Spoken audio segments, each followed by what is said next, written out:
Yo, what is up lads? Welcome back. Today we're gonna have a Warhammer 40k battle sector. Don't forget to comment, like and subscribe if you didn't.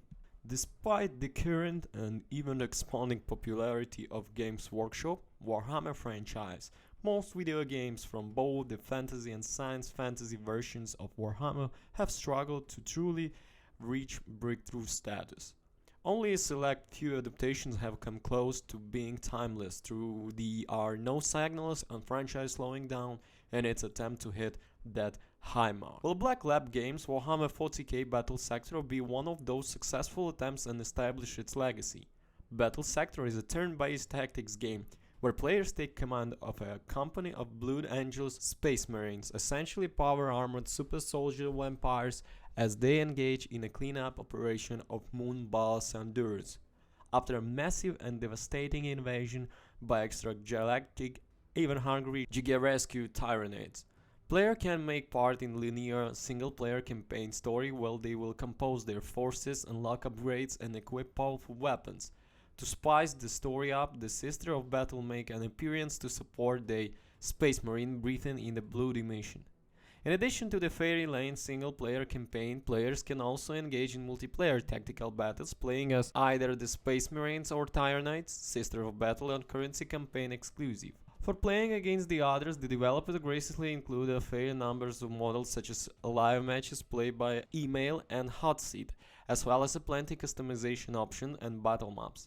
Altogether, the decent lengthy single-player campaign and varied multiplayer offerings provide plenty of content for players to sink their routine into, upon what very much indeed. Hands down the biggest highlight of Battle Sector in its presentation through essentially not a AAA budget game. The graphical detail, unit models and choice of color gives the game a sense of vibrancy that efficiently realized the Warhammer 40k setting with a flexible and neat photo model tool for players to capture their most glorious and goriest moment of the battle.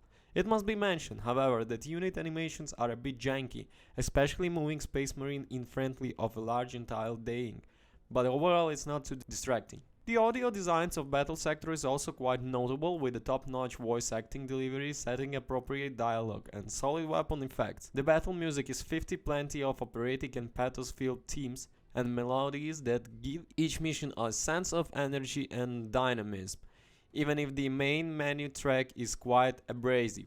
Just like the animation, there are some minor audio mixing jank, especially for the Tyranids, but nothing too egregious. However, the rest of the game is either unimpressive or mixed in its execution.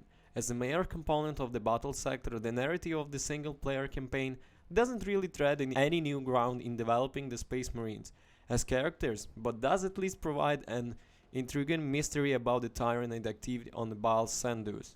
As one of the first major 40k video games to prominently feature the newly introduced Pyramid Marines, bigger, better than non-primaries.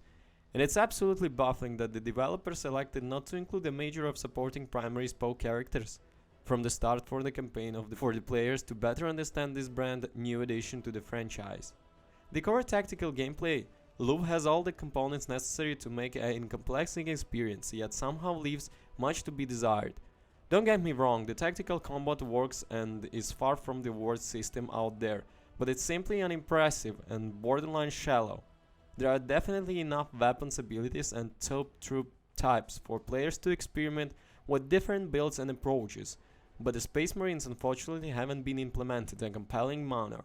It comes down to any individual Marine unit being able to do too many things at once, which treads on the tenuous unit vary already in the game. As an example, I found myself hard-pressed to justify attacking the bolt rifle-armed interceptors over the similarly placed plasma interceptor-armed hellblasters, despite the latter lacking a granite and clearly designed for anti-armor roles.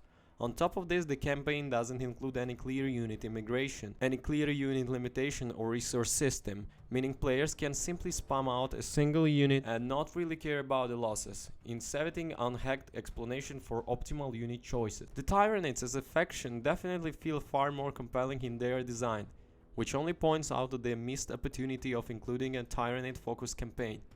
They have many more elements to consider, a wider array of weakness, the greater variants, requiring not only engaging combined arm tactics, they have many more elements to consider, a wider array of weakness, the great variants in unit roles, requiring not only engaging combat arms tactics, but also formatting, fighting, and effective use of map geography. The Tyranids' propensity for close quarter combat makes the tactical challenge far more involved and multi-layered compared to their powered armored counterparts. Black Lab Games attempt to innovate traditional turn-based tactical troops by adding a momentum mechanics, where units build up a meter from fighting and performing actions, and once filled, will have the option to empower an active ability or gain an additional action point. On the paper, it's a neat idea, but in practice, while playing as the Space Marines, I really found myself using or needing the system to gain a critical advantage, where it seems like a vital mechanics for the Tyranids, which only adds to their compelling designs and emphasis. The game uneven faction design. There are also some tactical designs letdowns that don't accurately reflect the game's own lore, which in turn stifles the game combat design specifically for the Blood Angels. The game cutscenes and dialogue refer to the Red Threads, a kind of ravenous thirst for human blood, and the Black Rage, an uncomfortable rampage from insanity, both of which provide ample ground for interesting risk versus reward tactic design. However, the former is represented solely as the uninspired positive effect, while the latter is absent altogether and has no explicit gameplay effect in.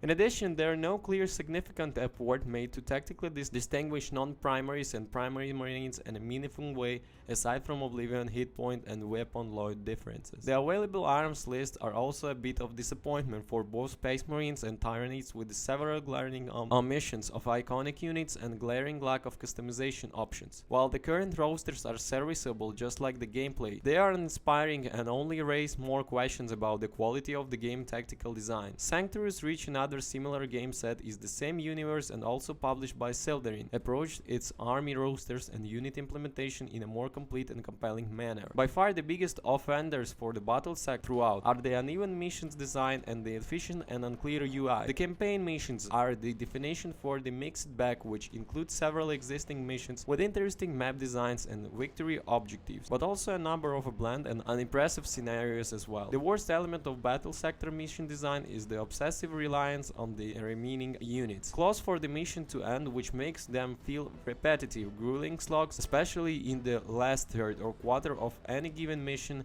and severely limits the campaign replayability. Black Lab Games' previous title Battlestar Galactica Deadlock had similar issues with replayability and repetition. I understand that the overall mission of the Blood Angels is to wipe out the tyranny threat by engaging in glorious combat, but their narrative premise shouldn't be an excuse to avoid certain mission design. What makes the tedium of the campaign missions even worse is the lack of a player animation speed up option, dump AA, and the map design. It's quite odd that the players is allowed to speed up the Tyrant turn while waiting, but they can't do it for their own troops. There are plenty of other bad tactics games, such as the previously mentioned Sanctuary Reach, as well as the Black Lab's own Battlestar Galactica game. Warhammer fans should definitely check the game, at least for the voice acting and insanely tyrant tactics, while games fans might not wait for the significant content updates before jumping in. Conclusion: Battle Sector may attempt to give Space Marines a human face, but the game ends up being a complete suit of power armor.